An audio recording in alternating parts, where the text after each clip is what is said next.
both by tribes and lightning ignition. At 1.8 million hectares, over 50% of that's from tribal burning. So over 50% of that is indigenous.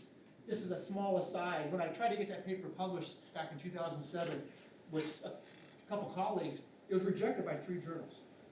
The first 2 journals rejected it was Conservation Biology and Biological Conservation. Both of them said we needed to remove the indigenous burning. Yeah, and that's not a joke. You know, and they both said it just was too fuzzy. You know, the peer reviewers too. The peer reviewers basically came down very hard and said, you know, you shouldn't be including these really broad estimates of indigenous burning in California. Where's your evidence? Kat Anderson and others that have been working on this, certainly more have been working on it since 2007. So both those journals kicked it back. And then I went to Ecosystems. Ecosystems did the same thing.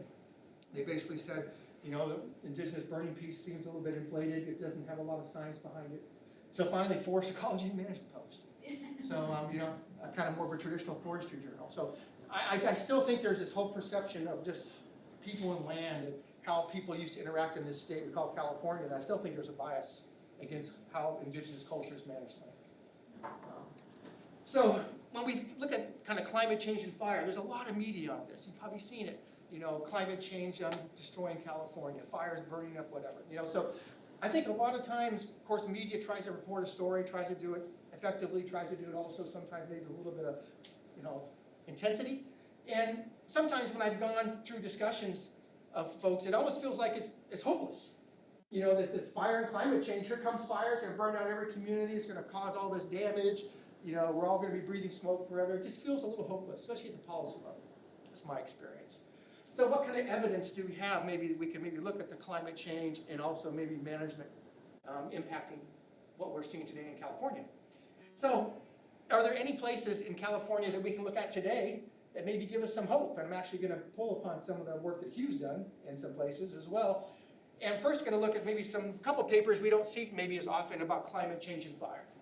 This one was written by Brandon Collins, and it was published in Ag and Forest Meteorology a few years ago. In the fire world, we use things called burn index, and we have these indices that try to give us an estimate of fire danger. So they're used for planning suppression. So if you have a large indice, you're thinking maybe a week out, 2 weeks out, oh boy, we got some real problems on the maybe horizon. So we use these indices to try to use pre-fire planning. And one of them is called the energy release component, or ERC. And ERC has wind in it, it's got fuel moisture in it, it's just an index. I think what it is crazy. It's the number of the fire line intensities, BTU per foot divided by 25. That doesn't really matter, okay? But it's just an indice of fire behavior. And Brandon did this analysis using weather stations. This is not modeled data. This is actually weather stations. It's modeled out here where he tries to give us some estimate of what's going on into the future. And you can see right around 1990, the early and mid-90s, that the number of days that go to 90th percentile or higher for ERC are starting to go 40, 50%. So really good evidence, physical evidence that the northern Sierra Nevada, that fire weather is changing. You know, and I think it's a pretty powerful paper showing, yeah, we really are seeing fire weather frequency going up, and he projects a little bit further that we're getting drier and we're having really indices change. And that's based on historical weather data with a little simulation on the end. Another paper Brandon did with some colleagues is found a data set of early fire records that included the source of ignition. And this is a paper in International Journal of Wildfire just came out, and showing Kotok, 1923 and 29, in the areas up here that are hashed, trying to get an estimate of all fire emissions over those years. That's a lot of work, right? And they found this work, and Jay Miller got involved, digitized a bunch of this, and they actually came up with some information about comparing ignition frequency from earlier to the present. So that's the 1920s data, and then they had a contemporary data set from 2002 to 2015. Same area, and number of fires about 11,000, number of fires around 13,000 over that area. And then when Brandon did some analysis on that, this surprised me. Finds out that if we look at the ignitions from both human-caused and lightning, we see essentially that there is very little information or very little difference. And these are a number of fires per year in that region, 400 or 500 or so, from the two different periods, and from the human ignition point, there's no significant difference at all.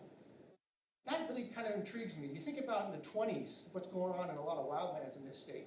Not a lot of population of wildlands. There's certainly going to probably be early lumber people, early ranchers. Maybe that's augmenting these ignitions somehow. And then the lightning variant, this is the lightning fire. We see an increase in the contemporary, but still no significant difference because of high variation.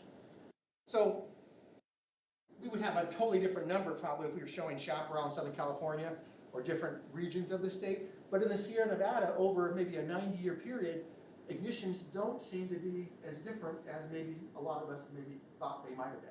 I find that a little surprising. Mark Finney has, I've seen a slide presentation where he goes through those 5 decades, and there are no differences for 50, 60 years. That's interesting. Yeah, because sometimes I wonder, is it an ignition issue? You know, if it's an ignition issue, maybe there's more ignitions in the contemporary period, maybe that manifests itself in our fire regimes today. But at least in the Sierra and also the coast ranges that we see this data, there really is no evidence for that. But there is evidence for something here. When are the large fires happening?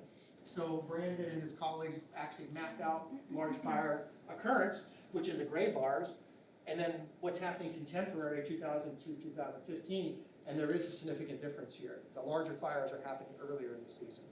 And I think a lot of us have seen that just even in our own careers. We're seeing fires in periods that are just earlier. So large fires are occurring earlier, but it's interesting in terms of just the data, it kind of swapped. Large fires back in the 20s, 52 human caused versus 14 lightning, and early suppression, it switched to 22 to 67. So that's some ways it's puzzling. There are more human caused large fires in the contemporary versus in the early suppression period, we see actually more lightning, big fires. Another maybe piece of information that gives us thinking. A lot of time lightning fires are happening sometimes with more moderate weather. They're not generally as, you know, the worst day of the year because you have cloud cover, you have higher humidity. So generally the weather's a little bit more mellow. A lot of times you get many more ignitions simultaneously, sometimes hundreds, sometimes 1,000. So it can overwhelm, like June 2008, we had one of the biggest lightning busts that I can remember, fires up and down the whole state. So we are seeing evidence of, again, changing fire regimes and climate, okay, and it's real. And then the question still becomes, are there places maybe today that we can look to where we can see some ability of these systems to self-regulate, the ability to maintain their integrity and maintain their ecosystem services? I want to hop to Yosemite for a moment. This is a place that we've been working, and Jan van Wagenock started working here well before we did. But Illilouette Creek Basin is right down here, the little dotted line. It's part of the Upper Merced River. The Merced, of course, it goes through Yosemite Valley. So Illilouette Creek is maybe around 35% of the Upper Merced watershed. And the thing about Illilouette Creek that's really interesting is they began to allow lightning fire back in the early 1970s. You know, sometimes we don't remember, but the National Park Service was just as good at putting out fires as anybody else was for a long time. And they didn't change their idea on fire until the Leopold Report came out in 1963. The Leopold Report was a report from an eminent wildlife biologist, conservationist with some colleagues that started to talk about the idea, well, maybe doing fire suppression isn't in the long-term interest of wildlife habitat. And from 63 to 68, there was discussion in the National Park Service. In 68, they changed their fire policy to allow both prescribed burning and actually wildfires in remote areas. So that's when they began the enterprise of getting fire back, at least in the western U.S. The Everglades did it decades earlier. But in the western U.S., they began this idea of putting fire in. And here's a couple pictures of us working in parts of the Illilouette Creek. Here's Matt in the foreground with some areas. And then you can see here that here's a jigsaw puzzle of past fire perimeters. And we'll look at some more of this data in a moment. But each color is a different fire. I think there's been 40 fires in here since 1974, above 100 hectares in size. Something like that. And they're all lightning ignited. Some have been suppressed. A few have, because sometimes, you know, maybe too much smoke going into the valley. It's right above the valley. Can you imagine all the millions of people that go to Yosemite Valley? And you got a fire in July, and you're letting smoke go down in there. I remember Jan Weinendock, who started this work as a researcher in Yosemite. He said the first fire they ever had was the Mount Star King Fire, 1974. And it turned out that the National Park Service director was in the valley at the time. And they were there for a visit. And lo and behold, the Mount Star King Fire was around 6,000 acres, pretty big. And eventually it smoked out the valley. So eventually smoke came down into the valley. And Jan is a brand new scientist. He's been working there about 2.5 years. He went down in there to the valley. Park superintendent was there, and so was National Park Service director. It might have been Albright. And Jan came up to him and introduced himself, and then they had a conversation quickly, and something to the effect came up, oh, you're part of this fire that's being managed up there for the National Park Service. And the National Park Service director grabbed Jan by the cuffs and shook him. Said, why in the world are you allowing a fire to burn in National Park and it's smoking us all out? So literally he was accosted by the director of the National Park Service on the spot, because of him working on the Mount Starr King fire in 1974. That just tells you how ingrained, this idea of fire is always bad, and somehow this is going to be a nightmare. Just one more aside. My predecessor at Berkeley is a guy named Harold Biswell. Biswell was a professor at Berkeley, 1947 and 1972. He actually taught here on this campus from 1970 to 1972 concurrently, range management program.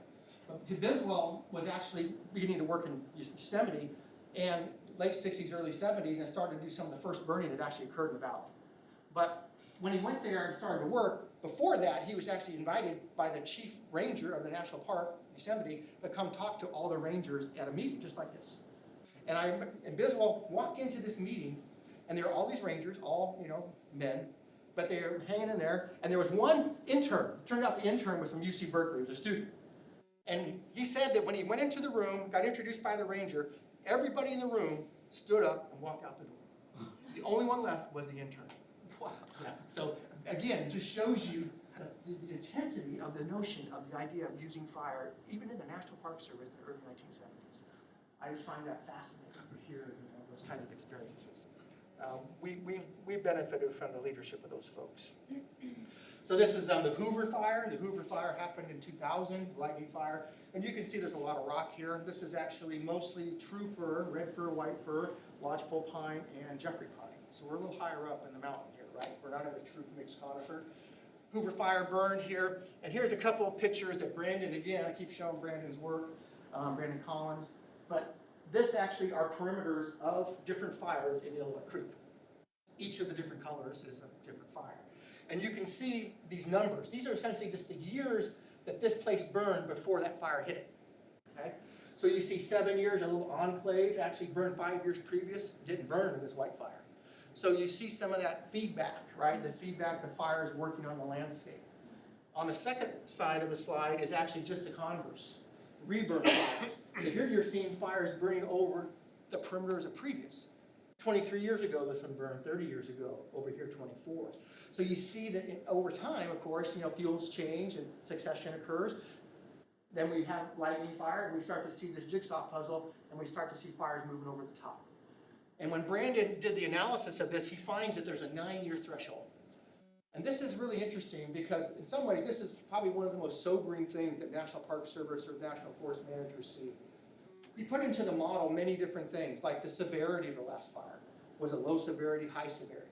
How about the number of times that this particular area burned since 1974? Maybe it burned 4 times, maybe it burned once.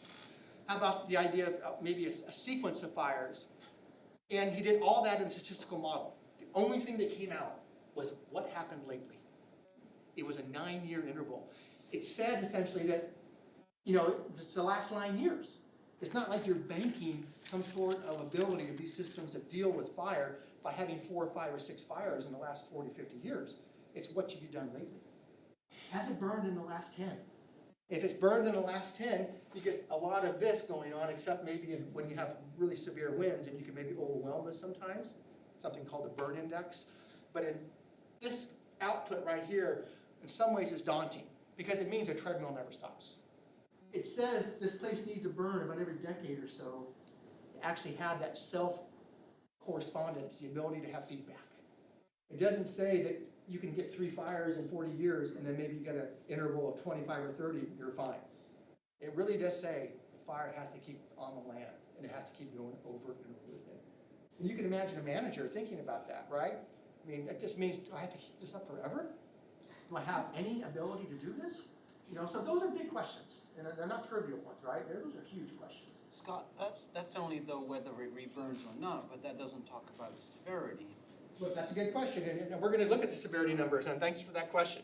And there it is, and that one, oh, we did not talk beforehand. And this is one of the things that I think is really important, because if you look at severity classes for the 3 decades where Brandon did this analysis, there's no significant difference. So even under, a climate change, warmer climate, say in the last 15, 20 years or so, that the severity classes through the 3 decades are stationary. There's no difference in it. So it has that self-regulating feedback both in fire size and also in severity. That is, I think, remarkable. What about mixing those two things together, having the fire severity with the heterogeneity of that severity? Like, if it's a huge patch of high severity, then that's going to affect the succession of No. what we learned earlier. And then he's done some more work on the patchiness of this, and I'll actually probably don't have all those numbers right here. The median patch size in this landscape is 4 hectares. So the median high severity patch size is 4 hectares. The largest one is about 90 hectares. So that's pretty big, But there's not very many 90s, and there's a lot more below 4. So the median is 4, but the average is basically smaller because it's such a skewed distribution. But those are all good questions. But I would argue here, at least, this is one place where we can see that kind of forest structure, fuel dynamics are maybe the largest part of this fire regime versus what we would consider as a climate change signal. It's not to say this is going to be this way forever, right? As climate continues to warm, we've had some reburns that aren't in here. We had a fire, the Empire Fire, that burned in 2017. That was a wonderful fire for our research, frankly. Can you imagine the fire management officer in Yosemite National Park, 2017? Remember the fall of 2017? What was going on in the fall of 2017 in Northern California?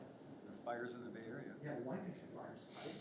And Kelly Martin, the fire management officer at Yosemite National Park, had the wherewithal to say that fire was still in prescription in Yosemite during the wine country fires and allowed it to burn at the same time. She got calls from Congress people, she got calls from the governor's office, and they were bemoaning her. What are you doing letting that fire burn? This is crazy, this is a disaster, right? And she had the strength, and the courage, frankly, just to say, no, I'm FMO on this thing, I'm going to let it go. I think we got something going that's working here. And, that's a tough seat to sit in, right? Someone with that kind of wherewithal. She just retired. So in some ways that's a mistake. That's an opportunity, difficult opportunity. And it turns out they tried to rehire the job and they've been unsuccessful 2 times. So there's another interesting tidbit is the fire management officers in these places, those are tough jobs to sit in. You got a lot of responsibility, you got a lot of issues, and you've got to, you're making calls that are not trivial. We'll let this fire burn, we're going to maybe bring resources in. It's out of my pay grade. It really is. The idea that you can sit in those seats and try to do that and have comfort. She had comfort with it. I talked to her about it. She says, no, I think it's the right thing to do. And I give her a lot of credit. It's pretty tough. So there's the severity. Now for a moment, let's talk about some connections to a couple other topics.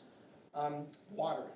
So over here to the left, we see a map of 1970. It turned out we were very lucky that in 1970 they actually did black and white photographs of the entire national park, air photos. And those are available from the park. So we took all those photos, did orthorectification and things of that nature. The gray areas are exposed rock, and then you can certainly see the green, which is forest covered. Then you also see some shrubs in there, which is brown. So this is 100 years of fire suppression and exclusion, right?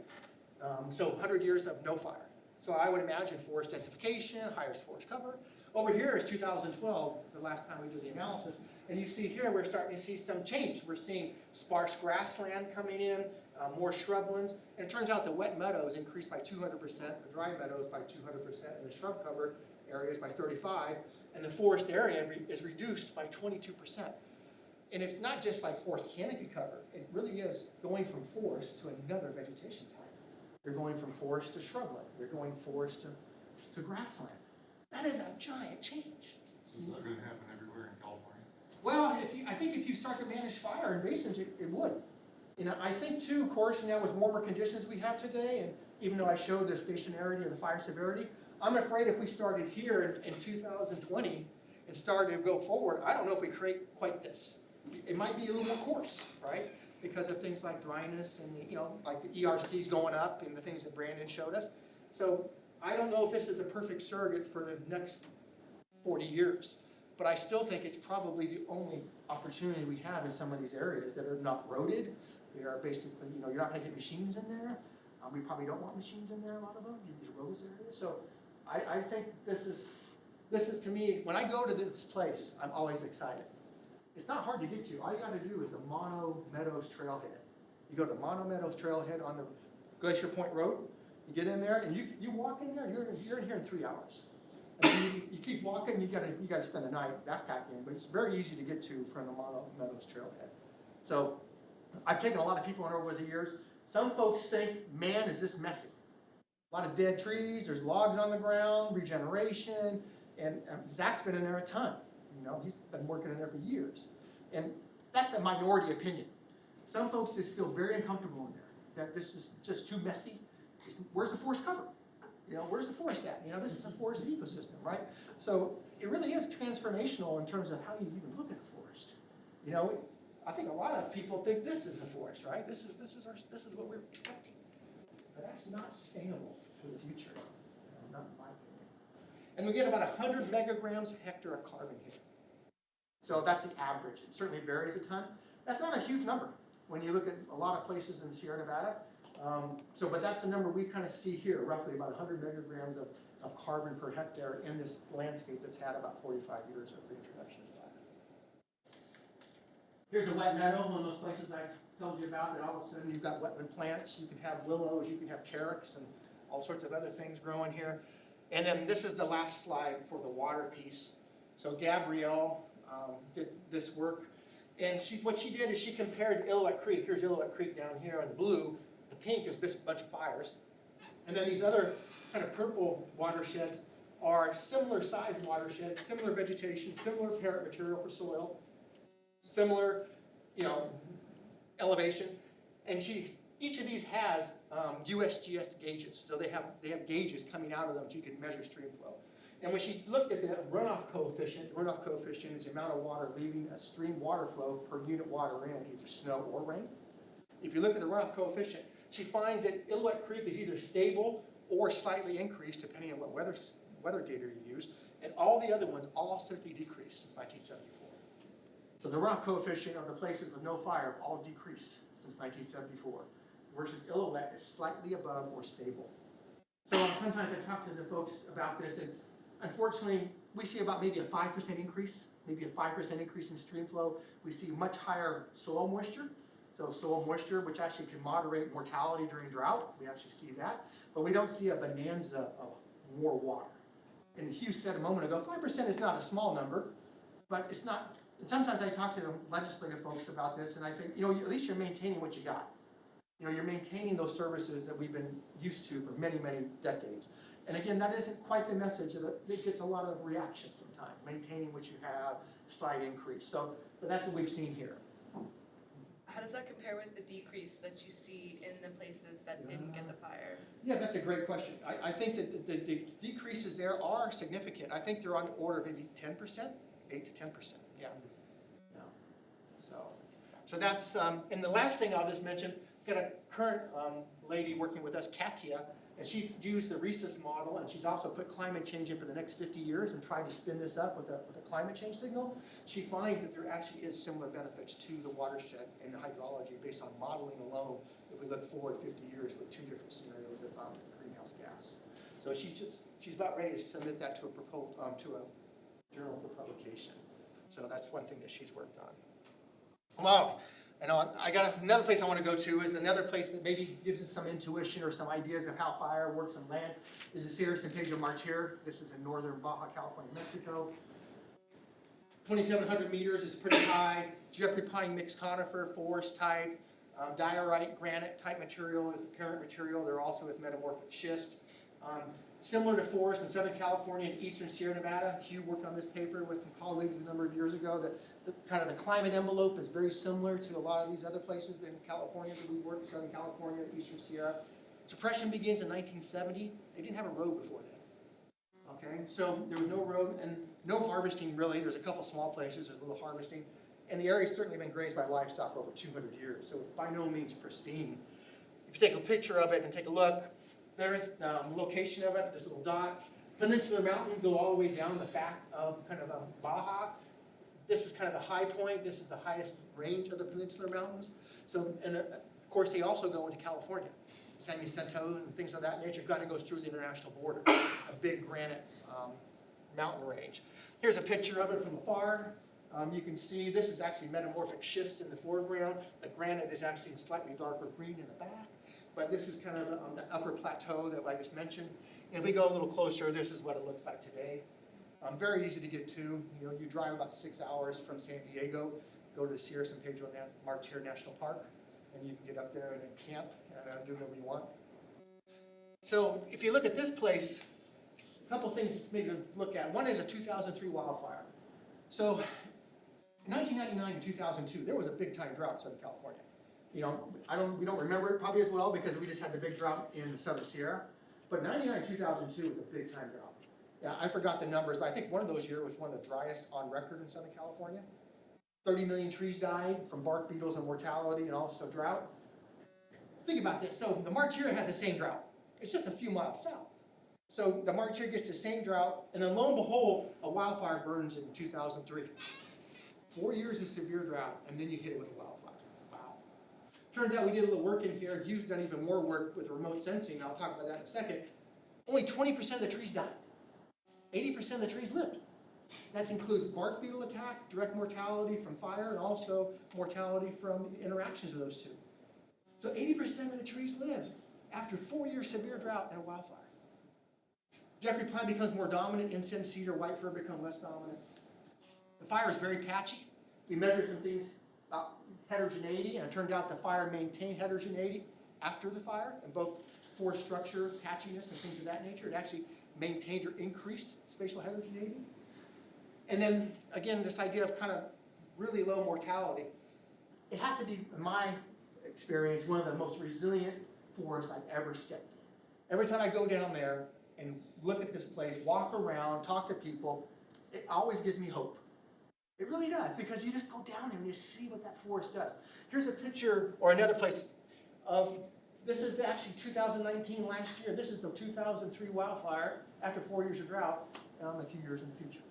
And it's low density, right? It's low density. You see a lot of granite, and you see exposed soil, but still quite a forest there. You know, You said suppression began in 1970. Have there been any observed changes since then, or has the policy changed since this resolved? No, the suppression still continues. They have helicopters down there now. When I started going down there, my first year I ever went there was June of 1998. You know, so the first year, June 98, I didn't see really any suppression apparatus. But then eventually Schwarzenegger became governor. He started sending CAL FIRE engines down and attack crews, strike teams. That was the first time I ever saw it. Then today, you go down there, generally there's helicopters deployed. And they go after fires, even in this really remote country. So it's changed. And then Hugh has really done a remarkable job of trying to talk to and just have discussion with the managers of this part of Mexico. And I think he's made a difference, you know, and he's worked on a fire management plan to facilitate that with funding. What do you say, Hugh? Yeah, I don't know. I mean, yeah, sure.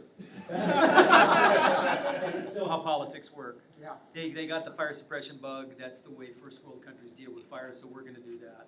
And they understand, the managers understand very well that it's a big mistake. And and you and I have both published data making it clear what a big mistake it is to put every fire out. They're lucky they have lower productivity than we do, so things grow less quickly, so fuels don't accumulate quite as quickly. But it's really clear that the fires are still pretty low severity, but the patches are going up in size, their fuels are definitely increasing. They get it, and Scott and I have been involved in helping to plan a big prescribed fire down there. They've never done a prescribed burn at this park. We thought they were gonna pull it off last year, thought they were gonna do it this spring, we'll see, but politics got in the way and they shut it down. So, I don't know, if they pull that off and it goes well, that might be the door to some real change. Yeah, hopefully. Yeah, and I think your engagement with them, you know, has been really instrumental. I worked down there a number of years, you know, and some others, but I think you've been more effective in this arena. You know, you work a lot in international forestry programs and such. I think you have a lot of kudos in those areas, frankly. So I appreciate your work there. And here's actually some more information that Hugh just actually talked about, because this is the other study I wanted to bring forward. So there's been 17 fires that burned in the Sierra San Pedro Martir from 84 to 2010, where an analysis was done with Huron and others. So about 2,000 hectares burned of forest, most of it chaparral, just based on the where fires are happening now. These are sky islands, you know, you got a lot of chaparral down low, forests are above. So about 7 to 15 lightning fires occur on average per year, sometimes more, sometimes less. They're very good at putting them out today. They put out 2 fires inside one of my plots in 15 years.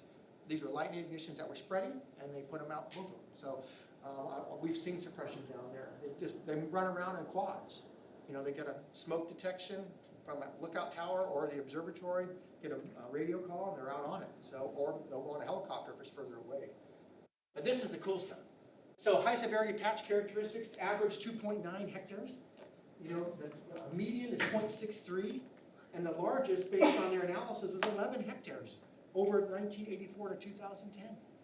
That's remarkable. That's incredibly small high severity patch sizes, right, for a mixed conifer forest. And high severity is defined as over 90% basal land mortality. Overall high severity from the whole record, 3%. So again, to me, it's another piece of information that shows, even in a very xeric, dry ecosystem in northern Baja California, the ecosystem itself has this innate capacity to deal with fire and retain that idea of resilience, right? The ability to function the same, mix it up a little bit, but the capacity to kind of keep some of those similar traits of that system moving. And one more slide from Hugh's work and his colleagues. Current fire regime dominated by unchanged and low severity fire, so 0 to 25% basal area in that whole section of fires in 84.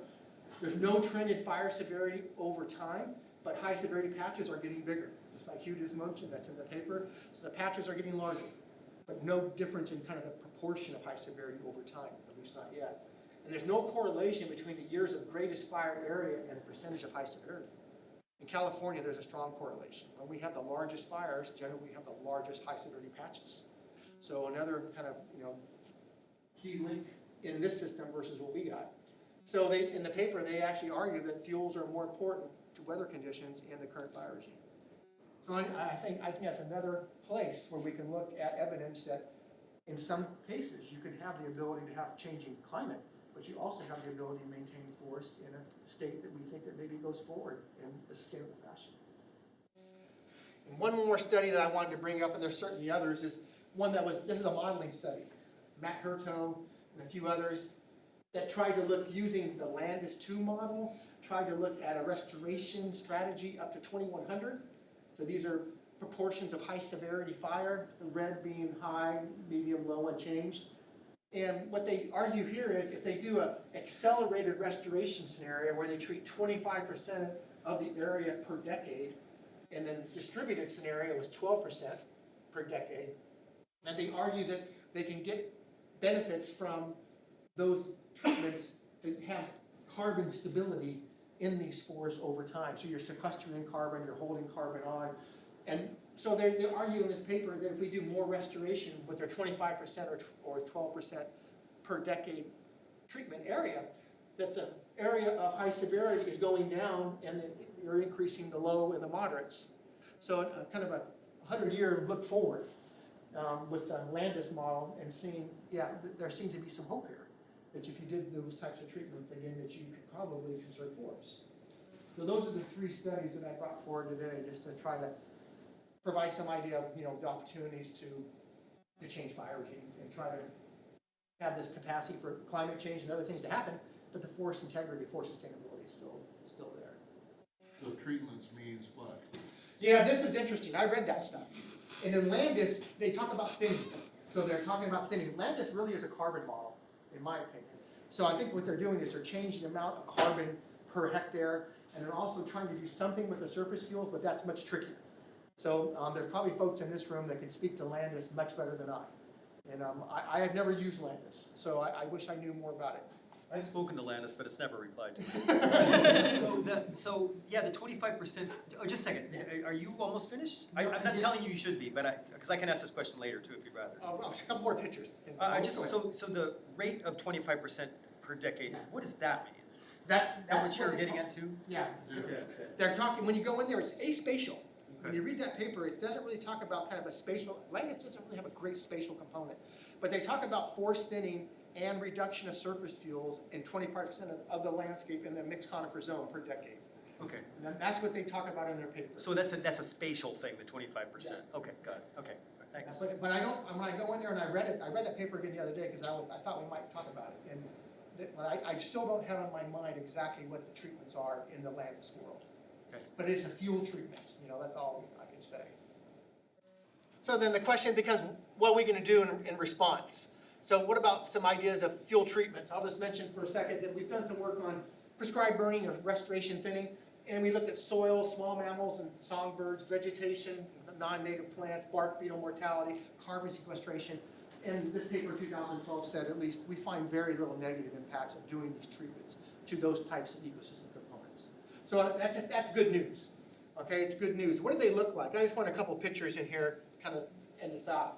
So here's actually Blodgett Forest. This is UC Berkeley's research forest in northern Sierra Nevada. This is 2002. We're going to go through, we're going to do prescribed fire treatment. We're not going to do any manipulation of this system before. So we're just going to go here and basically use fire, try to reduce the potential fuels, reduce ladder fuels. So there's the big sugar pine. Here's the fire one night, we're on that unit. And then here's that same tree. So we see we started to kill. We killed about 80% of the trees below 25 centimeters DBH on the fire treatment. So that's in 2003. Let's go forward, 2009, 6 years later. We start to see understory response. These are Ceanothus nigerimus mostly. We start to see some of the wood coming down for the mortality. What do? We burn it again. So we burn a second ignition in 2009. There's the same tree, so we got ignition. What's it look like after the second fire? There it is. We're starting to see things, some changing, some trees coming down, mortality. We go forward again, 2017. More shrubs, more stuff coming down for the mortality, right? We burn it again. So we burn it again a third time, 2017, and lo and behold, this is what it looks like today. So I just think, again, this gives us hope again. If we want to put fire back into the ecosystem, this is kind of stuff we might be able to achieve. And it's not going to be a one-off.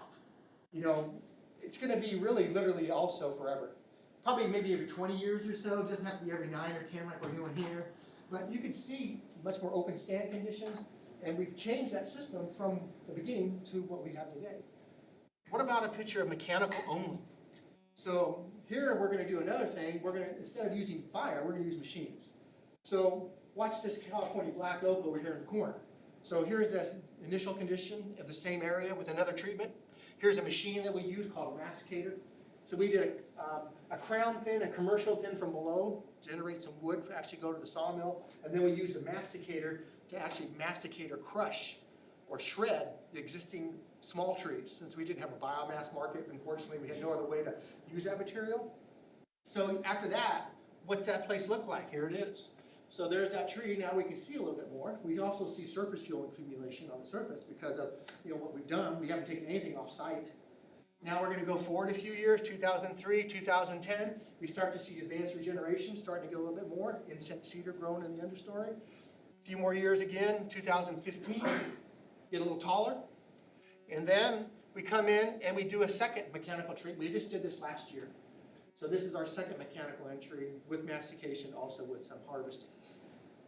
I think mechanical treatments work too. I think from a restoration standpoint, I think they're also part of the package. No fire here at all yet. Doesn't mean it's a complete surrogate for fire, but there's some things going on here that are positive. Carbon sequestration, things of that nature. So there was a cleanup of the litter though. This litter is actually still just left on the ground and decomposed. So nothing's leaving, nothing left here at all. So it's certainly a much lighter harvest the second time, Yeah. but it was thin. Basal area was brought down maybe about 25%. And species were selected that were overabundant and trying to maybe have the other species that were less abundant, like ponderosa pine and sugar vine, prevail. So that's what the treatment was, and then we masticated some areas. We actually left a few places of high density forest in there for habitat, 10% of the area. So that's what we kind of did for this last time. What do the economics look like? Yeah. I mean, describe Illinois getting one. Well, that's a great question, Zach. The economics here are very favorable. This is actually generating quite a stream of revenue per acre. Whereas the fire, certainly, you fire, you got to put people on the ground, and you're not generating revenue, you're generating ecosystem benefits. But this thing paid for the entire fire operation and all the other stands. So, of course, there's some large trees here. That's another challenge is, the existing condition here is not, all the big trees are not removed. We're taking trees out 25 inches, 18, 30. So, there's some real ability to generate value. Not every place in California has that capacity. Is that true? So the second, then you said you took out fewer trees, obviously. If you were to go back for a third treatment, is this gonna continue to pay for itself, or is? I think it will, because they're, we're also getting a lot of space. And we've done some work on the growth rates of these trees, and man, have they exploded here. Not surprising, you're thinning the stand, you get more space. So essentially, these places are growing trees. This is growing at rates that equal the control. The control's still growing up there, and even that condition I showed you ahead of time, that first one, there still hasn't got the culmination. It's still growing and putting on basal area. This one's growing at the same rate, but still the stock is lower. But the rate of growth is equal to the untreated condition. So I think it could be economically viable into the future. As long as you got a sawmill nearby. Yeah. I know we're getting close to the end here. I had to talk just for a moment about indigenous burning. This is Val Lopez. Val is actually the chairman of the Yamalutsin. The Yamalutsin is a tribal band in Santa Cruz County primarily, a little bit of Monterey County. And when you talk to Val about fire, this is one thing that sticks in my head. Fire is a gift from Creator for the stewardship of the land. That's what they'll tell you. He's come and talked to our classes a few times, and they just talk about fire in just the most incredible way. It's a gift from Creator for humans to use for the stewardship of the land. And here's a burn that we were on with Val, cultural burning. And of course, this is coastal California with the Oaks. I think if they choose to, if the tribes certainly are nations, they're independent nations, but I think more connection to indigenous fire could increase innovation in fire. And we're doing that in this state. We're doing some of that in the state, but I think that still could be a gold nugget. The idea of working with indigenous cultures throughout the state, to think about cultural practices, what they're trying to do. And I think a lot of these practices could be incorporated into Berkeley. So just a quick aside, but it's important. I think you could talk about this, you could have a person talk about this for a whole time. The smoke thing, I'm gonna have to go past that for a moment. I have to, just tell you one thing. A paper just came out that's really interesting. Last year in 2018, smoke actually was throughout California Central Valley, and Dennis Baldacci and his group at Berkeley found that 4% decrease in sunlight intensity, but scattering of the light from the smoke actually increased primary productivity. So this is really interesting. So because of the haze, plant used the available light nearly twice as efficiently in wetlands and also California agriculture. And he argued that the big deal is having high surface area. So trees with high surface area of leaves, he argues actually that would just have a similar result. So just having a smoky sky increases photosynthetic efficiency. That's intriguing. I just saw that the other day. I just wanted Also reduces temperature. Yeah, that's right. So smoke isn't all bad. All right. But here's my last slide. Frequent fire forests have changed. Climate change is certainly a factor, but I would argue that it isn't the biggest factor. I think it's certainly changing our systems, but there are places we can look to that we can actually have, I think, more sustainable future, even with a changing climate and forest and fire.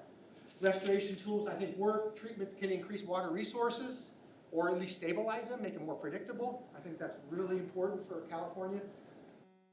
There's a bond that the Newsom administration and also the California legislature, it's called a Climate Adaptation Bond, and it's going to be in the November ballot. I'm going up there tomorrow, it turns out, to have a little discussion with some of these folks. And the bond is maybe $4.5 billion. And it's going to include flood.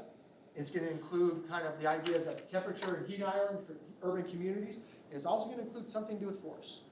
So my little spiel tomorrow is I think maybe there's an idea of maybe using some of that money going to forests to incentivize the California water agencies in the state to get involved. I think the California water agencies for so long have been getting water, conveying it, storing it, that man, they're not really paying for any restoration, not that I know of. And my argument tomorrow with the assembly is that maybe use some of that bond money to incentivize water agencies to engage. Because you gotta get somebody that wants to do stewardship. And it can't just be grant funding, it can't just be, money from maybe the federal government. It's gotta be some cooperative, right? So I think this water thing is really good. I've talked to folks and people have been talking about this for decades, and the water agencies are very reluctant to engage in this. They want bond funding to do this. They don't want that to come out their base. So, they're very reluctant to do it, but man, I think it's something that I would think maybe we could move forward. The next 2 to 3 decades, I think, are critical. I think we have an opportunity, but I think if we talk about this in 30 years and we're still talking about the same stuff, that we're not getting stuff done, climate change, urban interface, I think it's just gonna change in front of our eyes. We're gonna list, the managers in 30 years from now are not gonna have the opportunity we have today. So I just say, I'm optimistic, but I think we have to move decisively. That's it.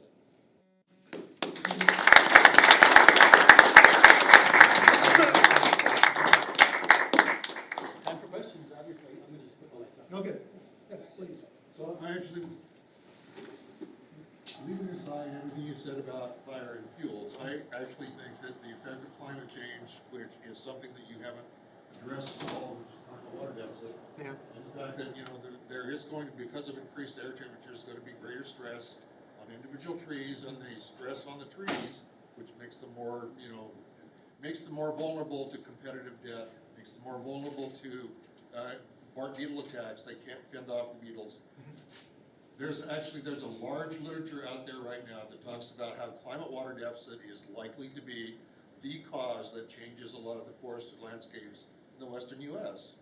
Oh, I would agree. No, I've read the literature too, and we had a conversation about this even yesterday with Malcolm North. And, one thing Malcolm, he was actually in my graduate class yesterday, gave a talk. And interestingly, when you think about forests today, and I think you hit on a couple of really important topics. Malcolm brought a quote in from a guy named Lieberg about 1902.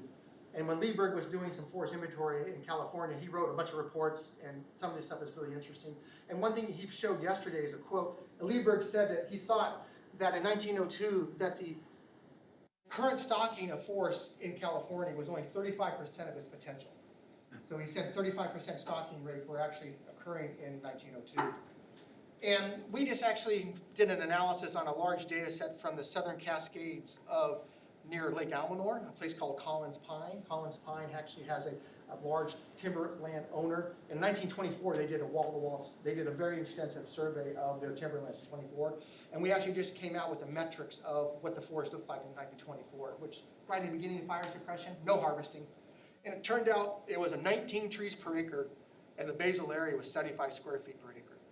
So 19 trees, relatively big trees, but about 75 square feet per acre. Turns out that's really close to about 35% of stocking. So Malcolm yesterday made a really interesting argument. He said, we've managed forests throughout the western US through forestry as really density-dependent mortality. That we have competition, just like you alluded to. Competition from your neighbor, competition that can be accentuated during drought, can be accentuated during temperature increases, right? He said, I think the way you think about forests in the future might be, instead of thinking about competition as the big piece that you're managing maybe to try to mitigate against or anticipate mortality, you actually manage the system to get fire in or some process to get you down to that 35% or maybe another level of stocking. And then when the climate comes, when the fire comes, when the bark beetles come, Malcolm thought that at 35% stocking, the competitive, would be almost not negligible, but so much lower. Yeah, but you're right. I mean, the current condition is exactly right. If we go forward with the current stocking levels and the bark beetles and the droughts that are coming, I think it literally is going to fall in front of our eyes. But maybe if we have a change in maybe the way we think forests might be and get them down to levels of trees per acre and stocking, which frankly probably scare people.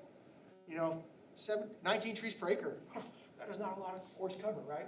And that's over an area about 100,000 acres. That's during the little ice age too. Yeah. That's the thing. I mean, people will, if you sit down and just reason with people, they probably listen. But you think about those kind of densities under little ice age conditions. What do you think the forests are going to be able to support when the temperature is 5 degrees warmer and there's, they're going to be able to support eight trees an acre or something.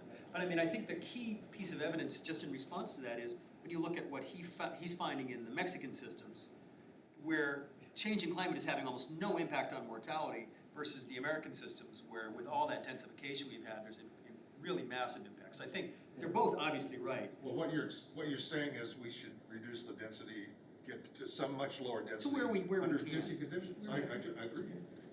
That's a great question. And maybe someday climate will overwhelm. It could be that it could be eventually, I've heard you say you think Sonora climate's headed to Davis in maybe 50 years or something like that, or 60 Oh, years. you just take Davis, the average July high right now is 94. If you look at where climate's going, it's going to be 103 by 2100, and that's Phoenix. Yeah. I mean, we're going to be Phoenix in the end of the century, and it doesn't look like this. So, you used the word stocking, made me think of something. Would these lower tree stocking rates make these lands much more attractive for livestock? It could, yeah, the understory will probably thrive, you know, especially if you get fire back in. If you get fire back in, you get understory diversity, a little more higher productivity, more microclimate variation. You probably have shrubs and grasses, you know, forbs. So I imagine that was a larger component of these systems. We don't have as much direct data on that, unfortunately, but there's a lot of space. There's no summer precip though, that's one big difference. But your data on, you know, and Malcolm's data on increasing soil water with lower densities is really intriguing and made, yeah. Do we have any data on Forest Service grazing contracts from the early part of the century? Do we have, is that telling at all about how valuable? We need to get in here and make sense of all that because it's an absolute mess. Yeah, well, you know, that's why you You've got get lots of these- time here real soon. You could even do it in Kenya, we could just send the data to you. Just put it in a package. A lot of times when I talk about this, I think there is hope. You know, I feel that sometimes there's so little hope in the room. I gave a talk maybe 2 years ago in DC. It was a policy conference, and there was 2 days of talks, and really interesting. At the end of the day, I remember a lady got up and talked about a summary of the whole conference. She says, you know what, there were only 2 people presented with hope, and I was one of them. You know, that was it. They literally, everybody else, it was just so negative, you know. Like, and I think there's more hope than that. I think people are more creative. I think it also, you know, ecosystems and our ability maybe to have a conversation with them and be more stewardship versus maybe other things. But I think there's got to be some hope in this, I hope. You know, that's what I always feel. Maybe before there's another question, but I have to, we teach a forestry summer camp. I know there's some students in the room, so I'll give a little ploy for that. I'm actually the academic coordinator for this thing. This is in Plumas County, and we have an 8-week upper division course that actually is open to anybody. We haven't had Davis students actually apply in several years. We have Merced students applying, but we don't have, and Berkeley students, but I just want to put that as a plug. If you're interested, you can certainly enroll in it, and it's actually, the applications are open right now. So if you're interested in taking an 8-week course, forest ecology, forest measurements, forest management, it's in a place that actually has cabins and a great cook, and a former alumni actually they've endowed it, so room and board is all paid for. So there's no charge for anybody to live there. You have to pay for the units, unfortunately. But other than that, if you're interested, I would just put that up as a consideration. It's a famous course with epic evening entertainment. Yeah, and this year we're at 2 days of Mountain Maidu ecology. We're going to be with the Mountain Maidu for 2 days, including a full day of restoration with them. So there's going to be some real connections to a lot of different things. I saw another question. Yeah, I just wanted to go back to the Illinois Creek Basin severity. Do you find that forest loss is stabilizing, or the carbon? Because to convince people that this is a good direction, I think it would be nice to show some sort of stabilization.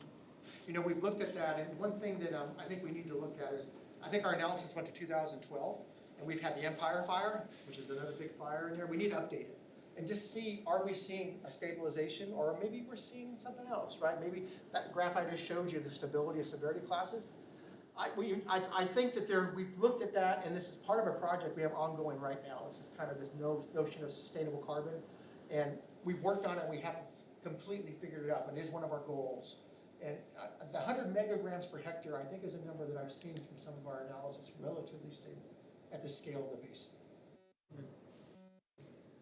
Comparing to the San Pedro Martir, so they're at about 50 years of fire suppression, half of what we're at, or maybe a little bit less. Yeah. Do you see kind of a tipping point coming up? I think in the more productive areas, there are places that I haven't worked in as much, and Hughes worked more, is true mixed conifer, places that are actually dominated by sugar pine and white fir. Maybe you could speak to this. Well, there are jackpots of fuels, definitely. Yeah, right along the Sierra Corona, where the weather comes up off the ocean. There are scary stands to walk through. It's pretty rare there, but those places, I don't know how you guys are, but if you work with fire, sometimes you walk through a forest and your hair kind of stands up in the back of your head. Yeah, there are places like that out there now. And I didn't think they were there, and they're there, and there are more of them all the time. But I also would note, although fire suppression did start mid-70s, they weren't putting everything out until the 80s when they started employing aircraft and started getting those quads and stuff. So they weren't that effective. But they are definitely effective now to put everything out. And it's becoming a problem. We're trying to convince them of that. And I think we have convinced some people, but there are politicians above them who can always override those local decisions. And thus far, they've had a lot of trouble moving past those preconceptions about fire, bad, smoke. And, oh, and well, don't forget, it's also the site of the New Mexico's National Astronomical Observatory, who has a pretty notable distaste for smoky air. Yeah, that's right, and I think you can, maybe there's some contact now maybe with them a little bit more effectively, you're right, so, yeah, so that's right. The astronomical observatory is basically hugely important up there, up the back a little bit up there. Have you guys done, looked at any sort of for Jeffrey Prime mortality in the Lillooet Basin compared to other parts of the park? Because there's a lot of mortality up past Green Flat and areas like that. I haven't been down in the Lillooet Basin recently, but. We did do that at the very end of the drought, the last time we did it, you know, and we did find, and I didn't have the slide here at all, but the mortality inside the Lillooet compared to at least adjacent areas of the park and adjacent areas of national forest was 10% of what was experienced outside. So that's just a ballpark number, about 10% of the mortality, and like you said, of the true fur from scolitis and some other things. So yeah, we did try to do that, but we probably need to do it again because at the end of the drought, it may be more secondary. But yeah, we saw about 10% of the mortality in the Lillooet versus what was outside, probably because of increases in soil moisture that were measured and actually modeled based on hydrology response. And you published that, I think that's in a paper, I Yes. think I've seen that. Yes. Yeah, so we could find that paper if you want to Yes. see it. No, but there's probably been about 5 papers from Lillooet I'd be happy to share with anybody. Comment, so we talk about, you know, the desire of, you know, fuels management, we talk about prescribed fires, something we really need to get back on the ground. Problem is that we're dealing with a regulatory context in California that makes it very difficult to put smoke in the air. And the state's regulatory program for air quality and the federal regulatory program for air quality under which the state is based makes it hard to increase the area that's subjected to prescribed fire unless there is a significant policy change. And so those of you who are interested in, like, you know, in policy outreach from the kind of academic education that we deal with here would be encouraged to go become familiar with your elected officials and the appointed officials who run, like, the California Air Resources Board and their staffs, and try to convince them that we need to put more smoke in the air in a prescribed fire rather than waiting for a wildfire where the smoke is significantly worse and the effects are significantly worse. That there is a trade-off that needs to be done. This has been addressed in the California Forest Carbon Plan, which is an official state document, and they recognize the benefits that would flow from, you know, much more prescribed fire, but they just sort of punt when they talk about or think about, you know, how to implement that. So this is a major issue that needs a lot of people to work on it. No, I appreciate that. I think I agree with you wholeheartedly. And one just interesting observation once, you know, the Southeast United States is the prescribed fire capital of the United States.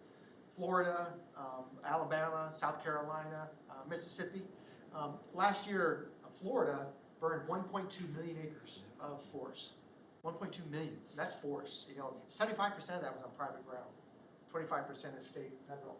And that's extraordinary. I think what we burned last year in the whole state of California, maybe 50,000. Maybe 50,000. So, that's very intriguing, and it appears that they've kind of got the public and authorities, yeah, it's gonna burn, you know, you gotta have to stay inside today. Is there any, has anyone studied, like, how you get from there to here? I mean, we've kind of moved the other way. We used to have the rice burning, which would have helped us if we just kept it a little longer. Yeah. But we gave it up, now it's harder to, you know, what's your take on that? No, I think you got another point there. I remember I was in a parking lot in a strip mall in Georgia, maybe about 10 years ago, 8 years ago. And I came out, and lo and behold, I looked across the mall, there was a fire. There was a fire right on this side of this strip mall.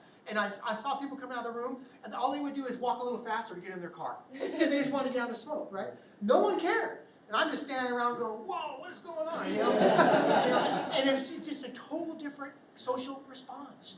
You know, and it's something that might be created in a generation, right? I mean, you don't create that overnight. The social institutions, the political institutions that actually support that. But I was just flabbergasted, you know, and there it was. Just, you know, they were burning, they call it burning the rough.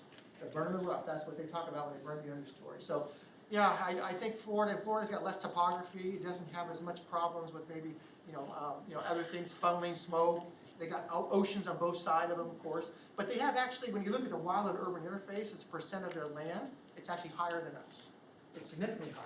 So the percent of land in Florida that's wildland urban interface is still, number of acres is lower, but the percentage is higher. So they're burning around people.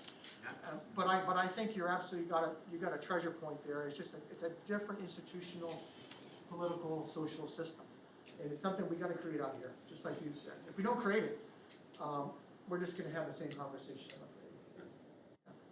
You could probably do one more. Starting to get thirsty for beer. Yeah. I appreciate the questions. They're very good, and sometimes I wish I had better answers, but. If you want any of the papers, you know, my last slide, after my little plug for summer camp, does have my webpage. There's my email address. If you want anything, I'd be happy to send it to you. Well, again, just as a reminder, we're gonna have, invite Scott for a drink, and anyone wants to stay for that, maybe something to snack on, we're gonna do in City Hall bar. Oh, let's get those done now. These are all passed out. If you would please fill these out, they're very helpful to us, both as far as informing us and also showing that we have people come to these and support, so we can give more of them. Yeah, so I should note, just before we finish that, Scott, Joint Fire Science Program, which is an interagency program in the U.S. federal government, is under severe duress under the current administration. But one of the few things they're still funding are the fire science networks, which are networks of essentially individuals involved in trying to translate, interpret, deliver science to fire managers and forest managers related to fire in the United States. And there is, every state in the U.S. is in one of those networks. California has its own network, and Scott is the PI on that.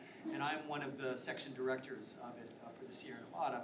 And the California Fire Science Consortium, in fact, sponsored this event. And so this document that was just sent around the survey is really important to us, because as long as we can continue to demonstrate that we're making a difference, that people care, we think that the money might still flow. We hope. That's the idea. Anyway, so thank you, Scott. Really appreciate it.